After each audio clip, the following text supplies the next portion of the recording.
Quindi oggi cercherò, sulla base di quello che è stato chiesto, di parlarvi di questo fantastico viaggio di un autore a noi molto caro come Antonio Gramsci in questo grande paese. Come probabilmente avrete letto o sentito, Gramsci è attualmente l'autore italiano più studiato, l'autore italiano contemporaneo più studiato e tradotto al mondo. Se poi, diciamo così, ampliamo la visuale all'intera storia culturale del nostro paese, Gramsci è l'autore più studiato e tradotto al mondo insieme a Dante e Machiavelli. Una delle ragioni del grande interesse scientifico verso questo autore deriva dal fatto che Gramsci ha dedicato un'estrema attenzione al momento della direzione culturale come parte essenziale degli assetti di potere di una società moderna.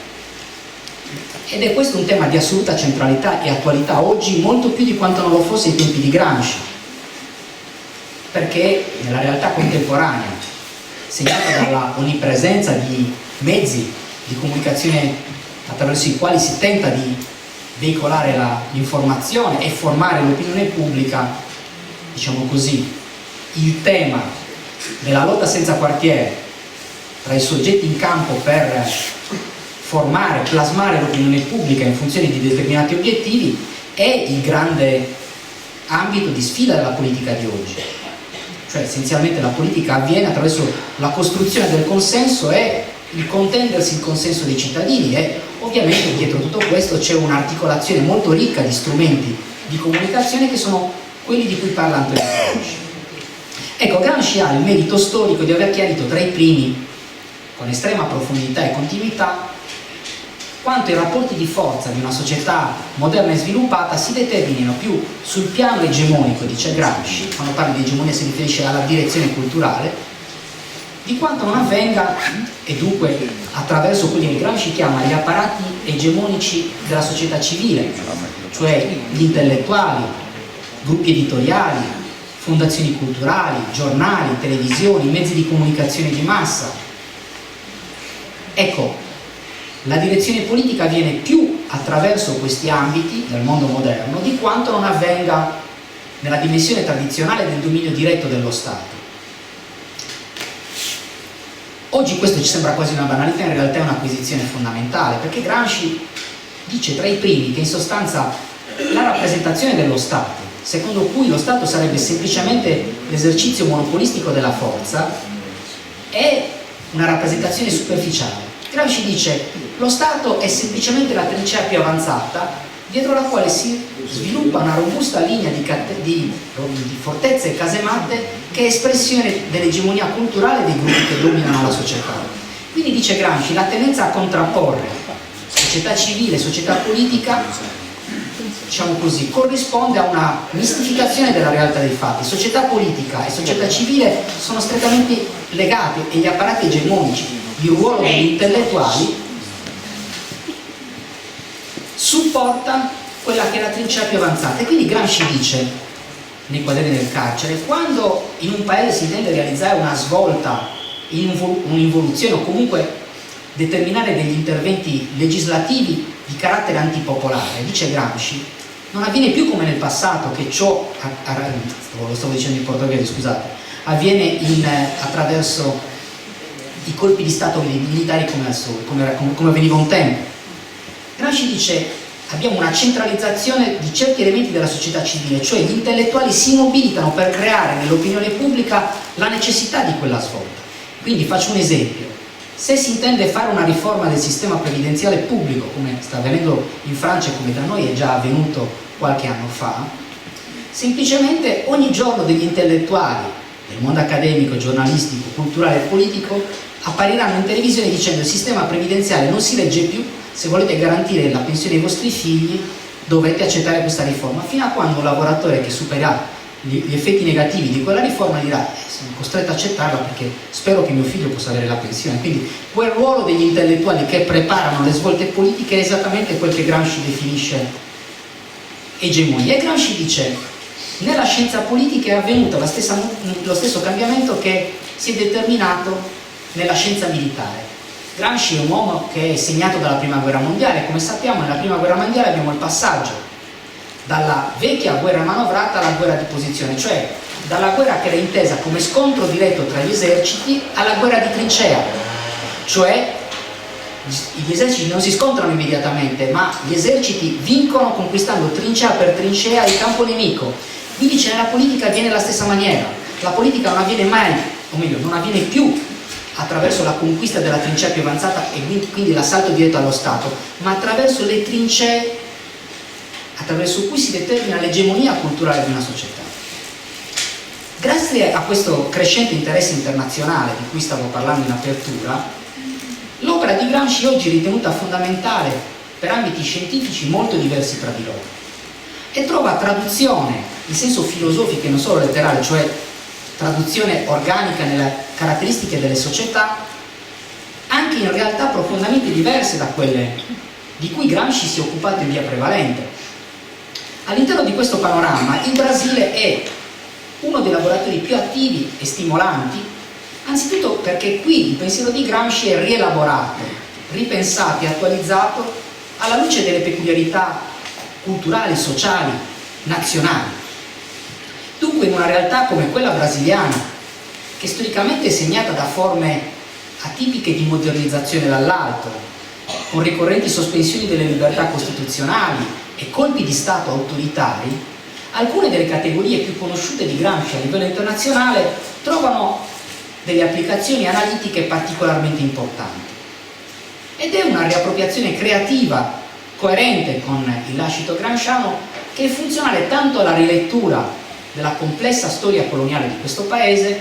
quanto alla comprensione delle grandi contraddizioni che ancora oggi segnano la vita politica di questa nazione. Voi avrete visto sicuramente qualche mese fa cosa è successo con l'assalto ai palazzi di Tre Poteri. Ecco, il grande interesse per Gramsci nei paesi che hanno subito secoli di dominio coloniale e che ancora vivono contraddizioni di sviluppo dipendente, cioè dipendente dall'Occidente in ragione di forme di asservimento di queste nazioni, trova una delle radici in un fattore che è poco studiato negli studi su Gramsci italiani. Cioè, Gramsci fornisce un formidabile arsenale per leggere la questione coloniale e lottare per il superamento del dominio coloniale. Perché? Perché Gramsci era sardo. Cioè, la Sardegna, al tempo di Gramsci, pur essendo collocato al centro del Mediterraneo, era una regione povera, contadina, periferica, e proprio per questa sua condizione di arretratezza e sottosviluppo all'interno delle relazioni del costituendo Stato italiano subiva e soffriva permanentemente giudizi e pregiudizi di tipo razzista. Infatti prima e dopo il Risorgimento, se andate a leggere tutte le inchieste parlamentari della fine dell'Ottocento, la questione sarda era liquidata essenzialmente come un problema di ordine pubblico, cioè il banditismo in Sardegna era considerato la causa del sottosviluppo e non l'effetto. E all'interno di questo paradigma razzista, dominato dai paradigmi dell'antropologia criminale, le cause della criminalità sarda, della miseria e dei problemi socio-economici della nostra regione erano ricercati non nella storia economica e nei rapporti che la Sardegna aveva subito, ma in una sorta di tara congenita biologico-razziale del popolo sardo. Probabilmente voi saprete che alla fine dell'Ottocento in Sardegna venne un antropologo criminale che si chiamava Niceforo e che scrisse un libro che si chiamava Zona delinquente. Andava a misurare i crani per stabilire in sostanza che le ragioni del malessere sardo, del suo sottosviluppo, della delinquenza presente, tra l'altro tra le aree delinquenti lui indicava proprio Villacido, era dovuto al fatto che in Sardegna prevalesse una stirpe euroafricana e non eurocentrica, e quindi era una ragione biologica. Dunque Gramsci ha vissuto in prima persona questo insieme di contraddizioni, comprendendo sulla sua pelle come il contesto culturale positivista dell'antropologia criminale desse supporto scientifico alla pretesa di imporre con la forza dell'esercito la modernizzazione piemontese, che concepiva la Sardegna come un appendice coloniale del Piemonte. Dunque la questione meridionale, che è un grande tema del pensiero di Gramsci, che è importantissimo per gli studi gramsciani in un paese come il Brasile, ma in generale nei paesi che hanno subito il dominio coloniale, possiamo dire che è un tema presente in tutte le elaborazioni politiche di quest'autore attorno alla storia della società italiana, ed è un nodo problematico attorno al quale si articolano le contraddizioni del processo di unificazione nazionale, le forme malate di sviluppo economico e sociale, la ricorrente forma, diciamo così, malata attraverso cui si formano le classi dirigenti, dunque un processo storico che arriva fino all'avvento del fascismo. Ed è proprio studiando queste contraddizioni che Gramsci definisce alcune delle sue categorie più importanti e studiate a livello internazionale, come quelle relative appunto al ruolo dell'egemonia, alla funzione degli intellettuali e dunque al lavoro teso a passivizzare le grandi masse rurali, appunto in primo luogo quelle della Sardegna, di fronte a questi processi di trasformazione. Ecco, il punto è che la Sardegna vive prima del resto delle regioni d'Italia una forma di sviluppo diseguale, perché la Sardegna vive questi rapporti dal 1720 in poi, con l'editto delle chiudende, la privatizzazione delle terre, l'eversione del regime feudale, e quindi la Sardegna è inserita in forme di equilibrio passivo che anticipano la sorte delle regioni meridionali dopo l'unità d'Italia. Dunque il punto è che l'importanza di questo legame tra Gramsci e la sua terra è spesso poco studiato, specie tra gli studiosi italiani di Gramsci, perché in parte della cultura italiana persiste forte, radicata, la tendenza a non prendere mai troppo sul serio le vicende della storia sociale sarda, che generalmente è considerata una storia locale, una storia minore, di interesse limitato o secondario, proprio perché è una regione periferica, cioè una storia con la S maiuscola, diciamo. Una sottovalutazione che riguarda anche molte letture di Gramsci, così molte volte possiamo leggere nei libri dedicati a Gramsci che il genio di Gramsci si deve alla sua sprovincializzazione, cioè al suo arrivo a Torino e in continente. In realtà, se noi non studiamo le premesse della questione sarda e come Gramsci forma certe sue propensioni intellettuali nella nostra regione, non capiremo mai Gramsci profondamente. Quindi questo per dirvi che la chiave di lettura che, diciamo così, rende comprensibile il fatto che Gramsci sia un autore così importante per i sud del mondo che hanno subito la dominazione coloniale è riconducibile al fatto che Gramsci viene da una regione che ha subito per millenni un dominio coloniale. Quindi la sardità di Gramsci è fondamentale per capire perché Gramsci è l'autore del suo campo politico più studiato in queste parti del mondo. Ecco, iniziando a parlare del Brasile, come sapete il Brasile è universalmente conosciuto come un autentico caleidoscopio di culture, cioè l'identità nazionale brasiliana è il frutto di un sincretismo in cui si fondono elementi provenienti dalle civiltà native degli indigeni, degli indios, dalla colonizzazione europea, dalla deportazione degli schiavi africani, dalle ondate migratorie che nel corso dei secoli hanno spinto portoghesi, italiani, giapponesi, polacchi, tedeschi, libanesi a insediarsi in questo enorme paese. Tutto questo ha segnato in modo nuovo e unico l'essenza della cultura brasiliana. Però, come potete immaginare, questa ricchezza culturale che oggi è conosciuta nel mondo come Brasile non nasce da un processo armonico e pacifico di incontro tra civiltà diverse, ma è il risultato dialettico di grandi contraddizioni, di drammi, di lotte, che passa attraverso la contrapposizione tra forme disumane di sfruttamento e lotte indomabili per il riconoscimento e l'emancipazione. Dunque il Brasile è un paese denso di contraddizioni, è l'ultima nazione al mondo che ha abolito la schiavitù nel 1888, oltre a essere sempre stato segnato da un'opera di assedio sistematico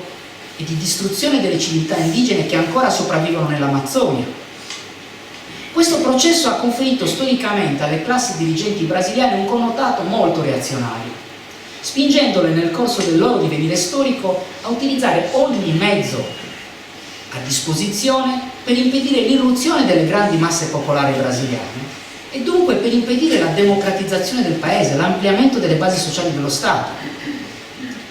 L'antico nome indio del Brasile, prima dell'avvento dei colonizzatori europei, era Pindurama, ma nella cartografia tra il XVI e il XVII secolo risulta come Terra Brasilis, Ci sono diverse diverse teorie sull'origine di questo nome, e una di queste l'attribuisce alla grande presenza nel territorio brasiliano del cosiddetto pau-brasil, cioè alberi chiamati Brasil, in ragione dell'intenso color rosso del loro fusto, dal termine portoghese brasa, che vuol dire brace, che era un legno molto pregiato, richiestissimo nella ebanisteria e per la tintura dei tessuti, così richiesto nell'Occidente da aver portato ai tempi della colonizzazione a un taglio indiscriminato delle foreste ricche di questa risorsa e per un certo periodo alla quasi totale estinzione di questo albero tipico della Mata Atlantica.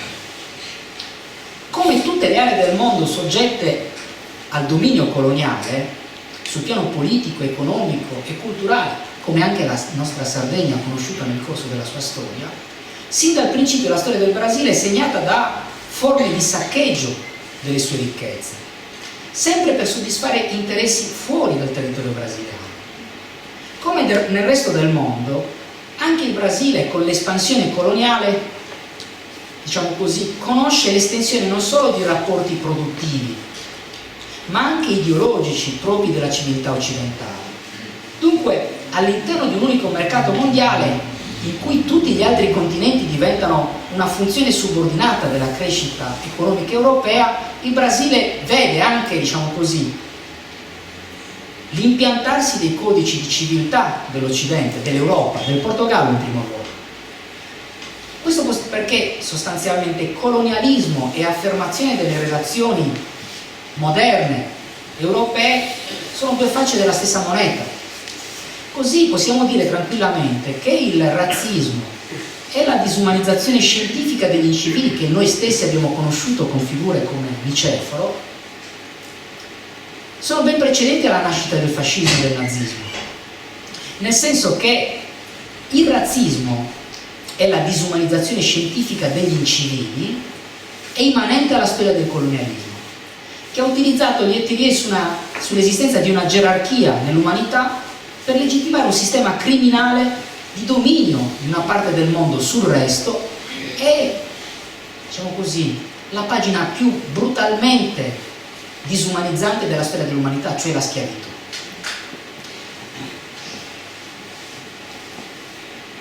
Quindi abbiamo una sorta di relazioni interdipendenti a livello mondiale che determinano anche nuove esigenze in termini di visione del mondo, cioè questi processi di trasformazione coinvolgono anche la cultura e si passa dalle letterature nazionali e locali ad un'unica letteratura mondiale. E l'Europa cerca di costruire il mondo a sua immagine e somiglianza. L'obiettivo del primo colonialismo in Brasile, caratteristico della fase del capitalismo mercantile, era estorcere valore d'uso per trasformarlo in valore d'uso nel mercato, valore di scambio, scusate, nel mercato internazionale. E il dato di partenza dunque è la relazione tra queste trasformazioni economiche e la cultura brasiliana nel suo rapporto con la cultura universale europea. Quindi il rapporto di questa con le trasformazioni della formazione economico-sociale di cui stiamo parlando dentro un quadro di sfruttamento delle enormi risorse naturali del Brasile e della sua forza lavoro. In Brasile la penetrazione della civiltà europea non incontra ostacoli, perché in Brasile esisteva una cultura autoctona, nazionale,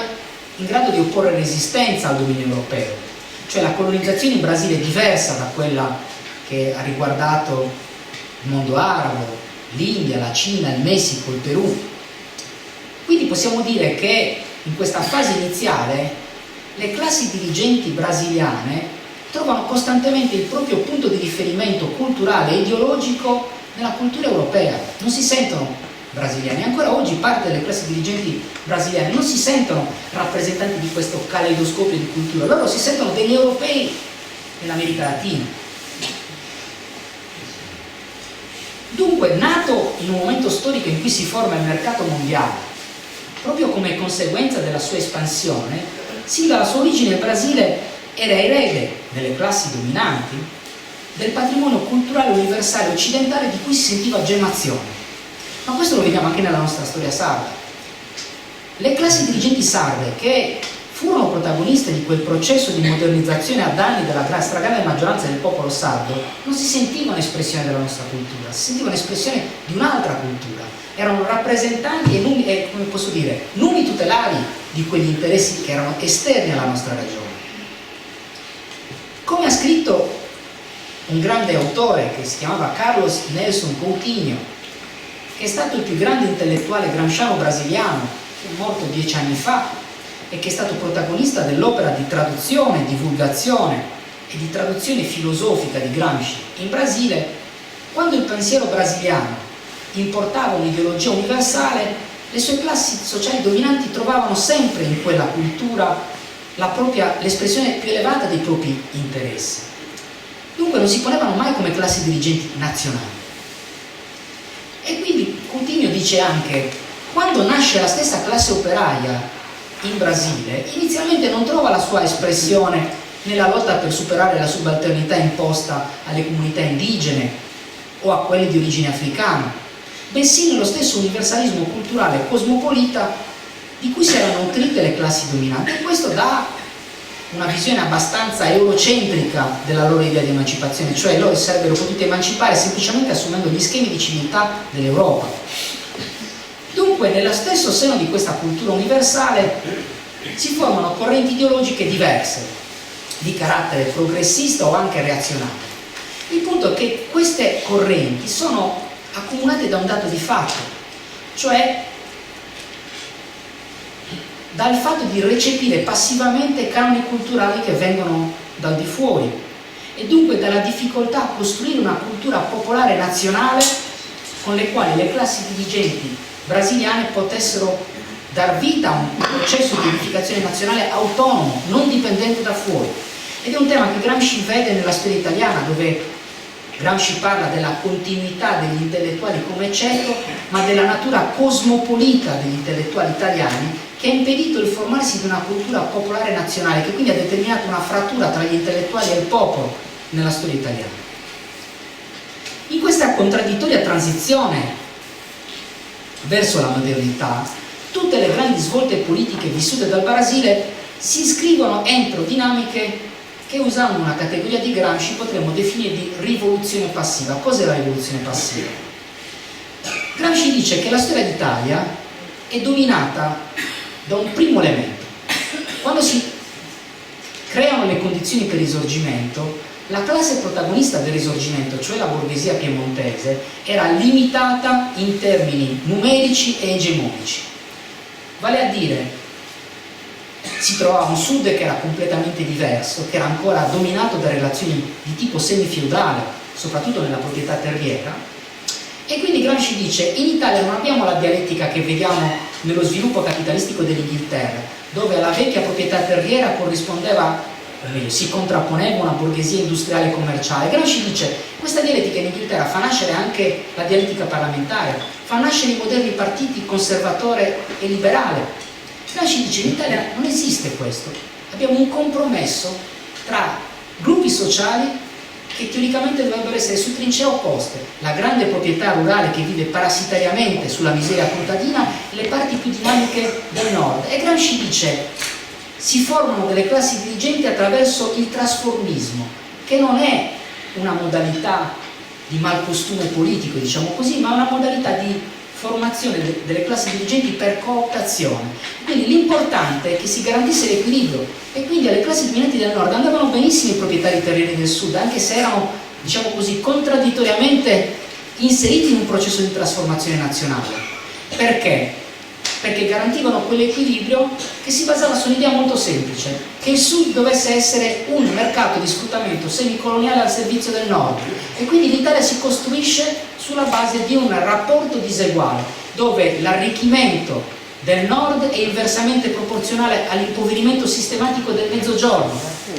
E Gramsci dice, tutto questo avviene attraverso rivoluzioni passive, cioè le modernizzazioni avvengono in maniera tale da evitare in qualsiasi modo che sia possibile l'irruzione delle grandi masse popolari, dei contadini, dei lavoratori, di quelli che storicamente sono mantenuti nelle parti basse della società.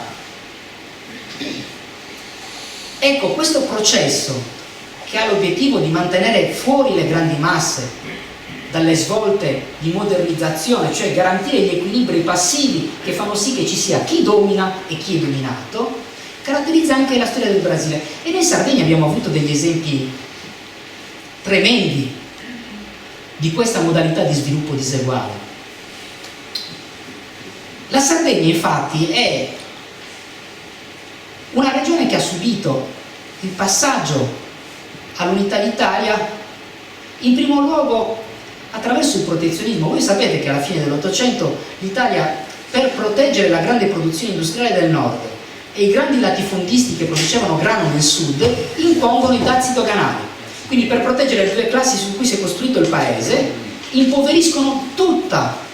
l'Italia, che non si inserisce in quelle dinamiche, in particolare il sud. La Sardegna alla fine dell'Ottocento esportava l'80% dei suoi prodotti alla Francia attraverso la Corsica e c'erano stati investimenti di contadini, allevatori per, diciamo così, accompagnare questo processo di connessione al mercato francese. Il protezionismo doganale ha distrutto tutto quel sistema economico e la Sardegna alla fine dell'Ottocento, quando Gramsci nasce, era come un territorio invaso dalle cavallette. Ma abbiamo anche altre contraddizioni. Sapete che la legge, o meglio la tassa su cui si è costruita l'unità d'Italia, era chiamata la tassa sulla miseria, era la tassa sul macinato. Si basava sul fatto che in base a quanto grano tu andavi a macinare dovevi pagare una tassa. Siccome in Sardegna non esistevano mulini industriali e tutti quanti avevamo Samolasarda in giardino, i governanti si sono trovati in una situazione un po' particolare. Quindi se voi andate a leggere i resoconti delle commissioni parlamentari, leggete che la Sardegna era la regione che aveva più mulini industriali d'Italia. In realtà era la mola che tutti quanti avevano in giardino. E sapete come hanno trasformato questa legge, questa tassa? Perché qui non potevano applicarla, perché i contadini non andavano, tranne alcuni casi, al mulino a farsi macinare il grano, ma se lo facevano in casa. Si stabiliva: nella vostra famiglia quante bocche da sfamare avete? In base al numero di bocche da sfamare pagate una tassa. Quindi in Sardegna quella tassa infame sulla povertà è stata ancora più infame che nel resto d'Italia. Questo nuovamente per far capire come Gramsci conosce tutte queste cose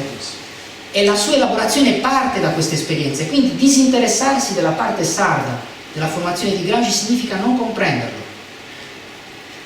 All'interno di una società profondamente oligarchica come quella brasiliana, segnata da disuguaglianze simili a quelle che sto descrivendo,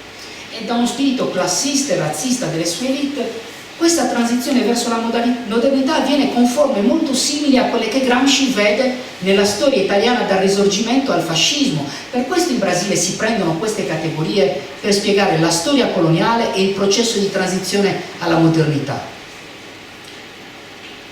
Dunque anche in Brasile abbiamo la necessità di garantire una modernizzazione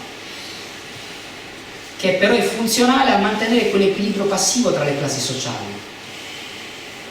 E anche qui abbiamo un'alleanza naturale tra parti molto dinamiche e avanzate della borghesia commerciale e industriale e parti parassitarie e arretrate della proprietà fondiaria. Io quando viaggio in Brasile in macchina da San Paolo a Belo Horizonte, migliaia di chilometri tra una città e l'altra in Brasile, rimango ogni volta a bocca aperta e per noi sardi che siamo abituati ai piccoli appezzamenti di terreno è veramente da restare a bocca aperta, perché lì una fazenda di proprietà di una famiglia è grande quanto una regione come la Basilicata, il Molise, la provincia di Cagliari, è solo una famiglia. E quindi fate chilometri e chilometri in macchina vedendo soltanto questo territorio recintato dove si coltiva soia, canna da zucchero, caffè, oppure ci sono animali, allevamenti soprattutto bovini, di proprietà di una sola famiglia che ovviamente ha un potere enorme su quel territorio, potere di vita e di morte, proprietari terrieri che hanno anche squadre armate al loro servizio. Quindi quelle dinamiche di cui sto parlando, che hanno contraddistinto la storia sociale sarda, qui hanno natura e forme macroscopiche, ma le categorie di Gramsci servono a capire cosa succede. Quindi tutte le tappe della storia brasiliana, fino al drammatico colpo di stato militare del 1964, la transizione democratica degli anni 80 del secolo scorso,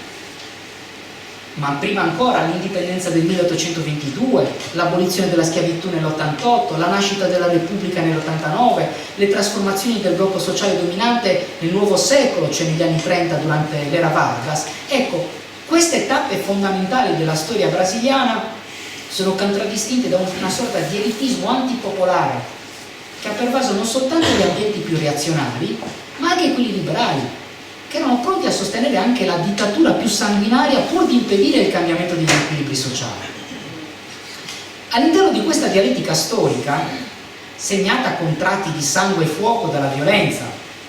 a partire dalla lotta contro il regime dei militari, che in Brasile è durato 20 anni, in Brasile si sono anche però sviluppati grandi movimenti di massa,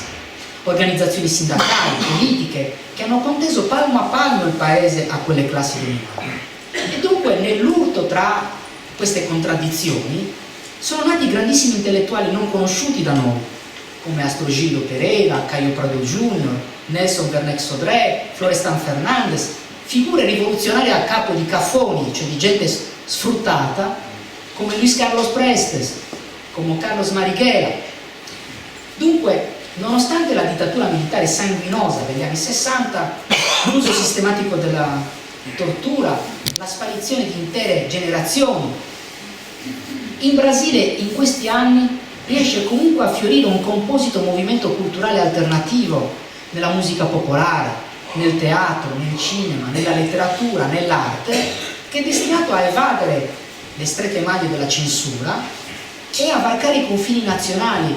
fino a edificare l'immagine che noi abbiamo del Brasile. L'immagine che noi abbiamo del Brasile non è la fotocopia dell'Europa, ma è l'insieme di intrecci di questi elementi culturali, la stagione della bossa nova, del samba, della musica brasiliana,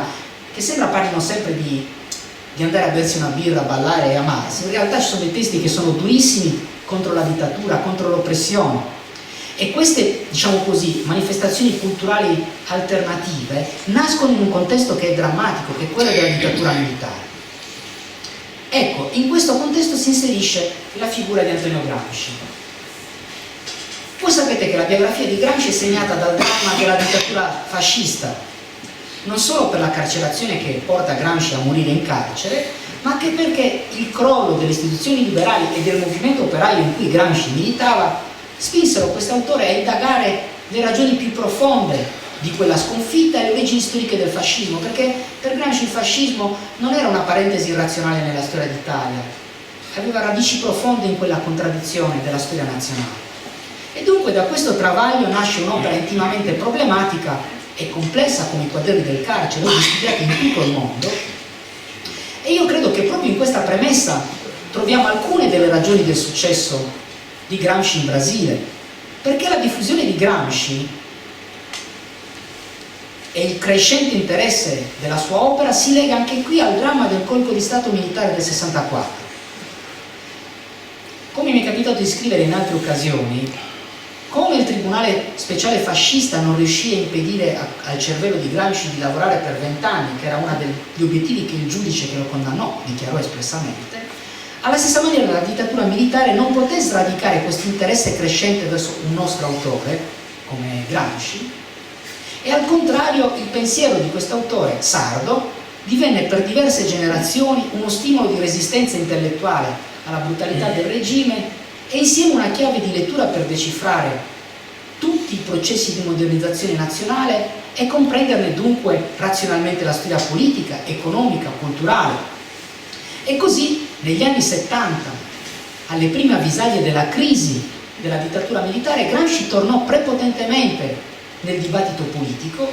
diventando punto di riferimento delle lotte contro il regime, e attorno al suo pensiero si sviluppò un'intensa attività scientifica e didattica nelle principali università pubbliche nazionali, che da allora non si è mai ininterrotta. Gli anni in cui si determinano queste lotte sono tra la fine degli anni 70 e i primi anni 80. Voi sapete che quando venne un famoso calciatore qui in Italia, si chiamava Socrates, lo intervistò un giornalista e gli disse: cosa pensa di Gianni Rivera, di Antonioni? E Socrates rispose, lasciando di stucco il giornalista italiano, la trovate anche su YouTube questa intervista, lui disse: ma veramente non mi interessa, non so molto di calciatori italiani, io sono venuto in Italia per studiare Gramsci in lingua originale. Il giornalista rimase così, a bocca aperta. In America Latina lo studio sistematico di Gramsci arriva tra gli anni 60 e gli anni 70, con l'eccezione dell'Argentina, in Argentina, grazie al lavoro pionieristico di un grande intellettuale che si chiamava Héctor Agosti, la traduzione delle lettere e dei quaderni inizia già negli anni 50. Per quanto riguarda il Brasile, io posso dividere in 6 punti il processo di conoscenza di questo autore, di questo paese grande quanto un continente. Primo è la fase degli anni del fascismo, quando molti esuli politici erano in America Latina e dunque c'era un movimento di solidarietà internazionale nella lotta contro il fascismo, dove Gramsci era ovviamente un simbolo.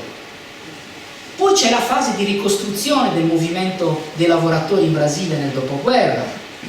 lo studio sistematico nel quadro di rinnovamento intellettuale che caratterizza il marxismo negli anni 60,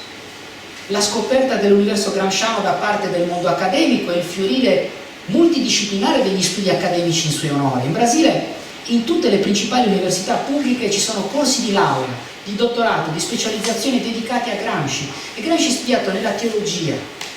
nella letteratura comparata, nella pedagogia, nella scienza e nella filosofia politica, nella storia. La quinta fase è l'adozione delle categorie di Gramsci nella lotta dei movimenti sociali contro la dittatura e infine l'importanza dell'elaborazione gramsciana nello sforzo per ricostruire democraticamente questo paese. L'introduzione dell'opera di Gramsci in Brasile si deve anzitutto a 3 giovani, Carlos Nelson Coutinho,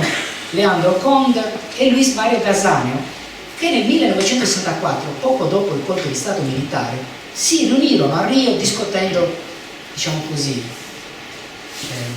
sulla necessità di tradurre Gramsci in questo paese, perché loro ritenevano che quell'autore era fondamentale per rapportarsi a quelle enormi contraddizioni. Al di là dei brevi riferimenti sulla stampa socialista, in gran parte riconducibile al martirio di Gramsci, legato alla sua carcerazione, Gramsci era agli inizi degli anni 60 sconosciuto in questo paese. E dunque questo rende sorprendente l'avvio di questa necessità, perché parallelamente a questa riunione tra 3 giovani intellettuali destinati ad assumere un ruolo importante nella storia del Brasile, l'allora direttore dell'Istituto Gramsci, che si chiamava Franco Ferri, che è stato anche un partigiano, inviò all'editore di Civilização Brasileira, una grande casa editrice brasiliana, diciamo così, la proposta di pubblicare in Brasile i quaderni del carcere. E questo si deve al fatto che un giovane dirigente del Partito Comunista negli anni 60 italiano si recò in Brasile e lui percepì questa esigenza. E dunque quando Enio Silveira, questo grande editore, seppe dei giovani che si stavano riunendo a Rio de Janeiro per tradurre Gramsci, lanciò l'opera editoriale e quindi tra il 64 e il 65 vengono tradotti i primi volumi dell'edizione tematica, cioè della prima edizione dei quaderni del carcere. Ovviamente inizialmente questa operazione editoriale non ebbe un grande successo, tanto che non si coprirono neanche i costi necessari a coprire l'investimento sostenuto, ma più delle vendite limitate, quello che bloccò la grande iniziativa editoriale, impedendo la pubblicazione dei volumi inediti che erano già stati pianificati, fu l'atto istituzionale 5 che avvenne nel 1968, cioè il decreto che trasformò la dittatura militare in un intervento sistematico di tipo repressivo e violento, simile alle leggi fascistissime del 26 in Italia. E ovviamente un'intera generazione fu dispersa. Dunque solo nella metà degli anni 70, quando quel clima di repressione iniziò a mutare, si poté ritornare sull'opera del progetto originario, vennero ristampati i volumi nel mentre andati svenduti nei mercatini, come si dice in Brasile, a prezzo di banana, perché in Brasile la cosa più economica che c'è sono le banane. Tuttavia, al di là dei deludenti risultati editoriali, l'importanza di questa operazione culturale, che ancora oggi è in grande fermento e che ha fatto del Brasile una delle realtà più attive al mondo nel campo degli studi gramsciani, è dimostrata dagli avvenimenti successivi.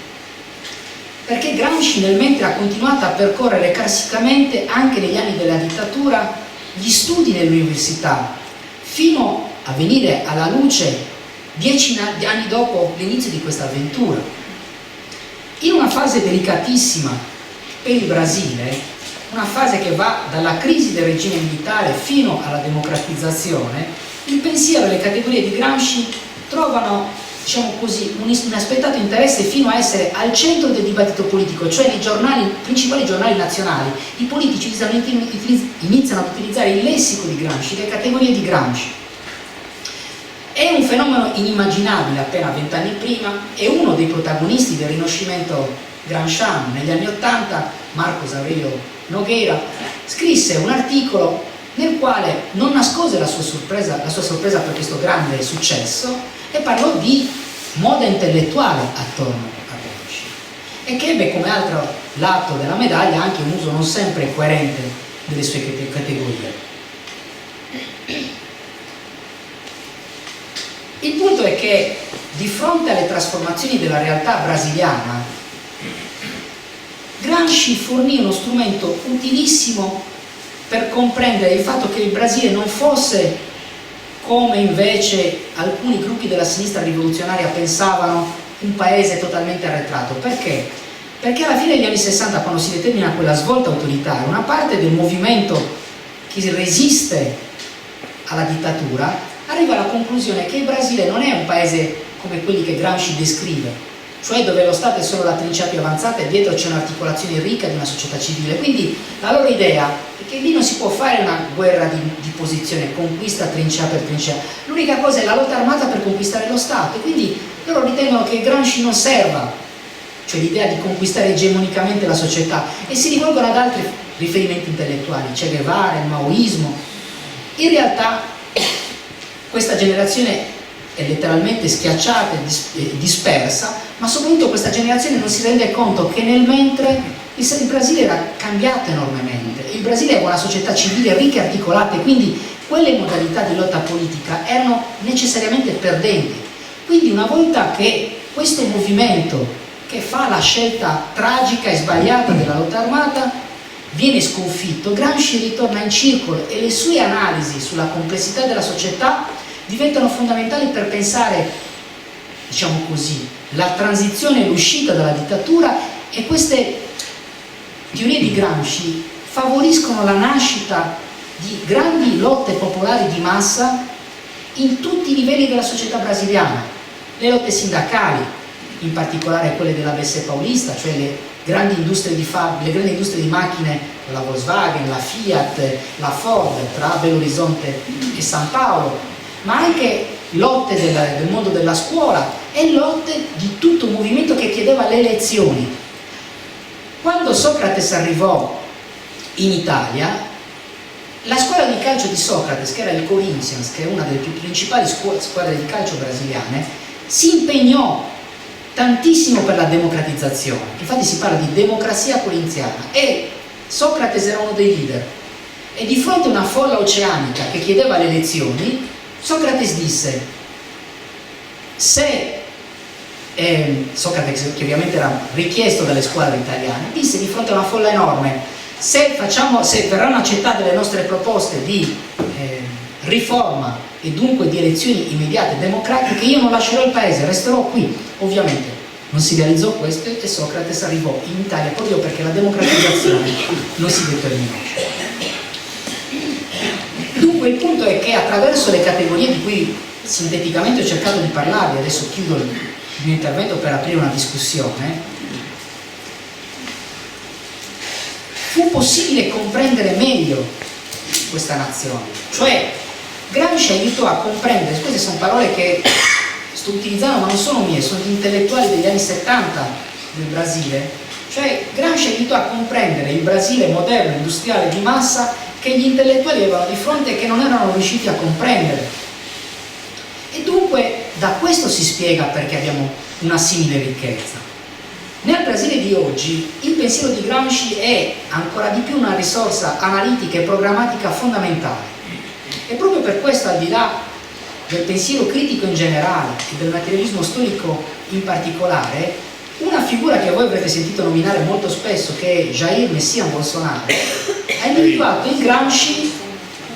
il responsabile di un'egemonia diabolica che bisognava estirpare, cioè per Bolsonaro Gramsci è la figura più pericolosa sulla faccia della... Infatti ci sono i gruppi di sostegno di Bolsonaro che hanno fatto dei video dove sono dei cartoni animati, delle vignette dove Gramsci è presentato con le corna come protagonista di una egemonia diabolica che bisogna eliminare dalle scuole e dalle università, proprio perché è un autore molto studiato e proprio perché è un autore che sollecita le masse a prendere in mano il proprio destino e non a subire passivamente i rapporti sociali. Ed ecco, Gramsci è presente nelle scuole, nel dibattito culturale, nelle lotte sociali, tanto è vero che qui in Brasile esiste la più grande organizzazione gramsciana al mondo, cioè l'International Gramsci Society Brasil, di cui ha avuto la fortuna di essere presidente fino a settembre scorso, e che, diciamo così, attorno a una produzione editoriale senza pari escono libri su Gramsci e dedicati a Gramsci in continuazione. Io stesso sto curando con una casa editrice brasiliana la pubblicazione delle opere inedite di Gramsci in questo paese. E noi come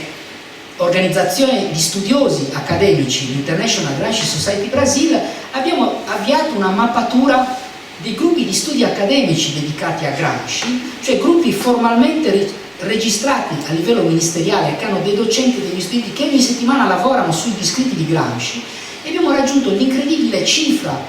che non trovate in nessuna parte del mondo, ancora meno in Italia, di 75 gruppi di ricerca gramsciani registrati formalmente nelle piattaforme del Ministero della Cultura, dell'Istruzione e della Ricerca. E a questi però vanno aggiunti quelli più immediatamente riconducibili alla lotta politica e sociale, nei sindacati, nei grandi movimenti contadini che hanno in Gramsci un punto di riferimento, come il Movimento Trabalhadores Rurais Sem Terra, quelli che si contrappongono ai grandi latifondisti armati. Ecco, per conoscere questa molteplice ricchezza di studi e applicazioni originali delle categorie di Gramsci, insieme a due colleghi brasiliani con cui lavoro da anni, cioè Luciana Aliaga e Marcos Del Roio, abbiamo realizzato pochi mesi fa questo libro che si intitola appunto Gramsci in Brasile, un esempio riuscito di traducibilità filosofica, che è stato pubblicato dalla Meltemi di Milano e che costituisce il primo lavoro nel nostro paese che intende fornire diciamo così, un quadro, una panoramica minimamente sistematica, non esaustiva, di questa ricchezza, e che dunque intende fornire per un lato un contributo utile allo sviluppo degli studi gramsciani internazionali e per un altro aiutare a conoscere il Brasile attraverso le lenti di questo autore fondamentale che è Antonio Gramsci, servendoci appunto delle sue categorie e della sua concezione del mondo legata strettamente all'obiettivo dell'emancipazione dei gruppi subalterni che subiscono le relazioni di dominio e di sfruttamento che in un paese come il Brasile sono una parte importante della società. Per darvi un'idea di quanto Gramsci è conosciuto, e con questo chiudo,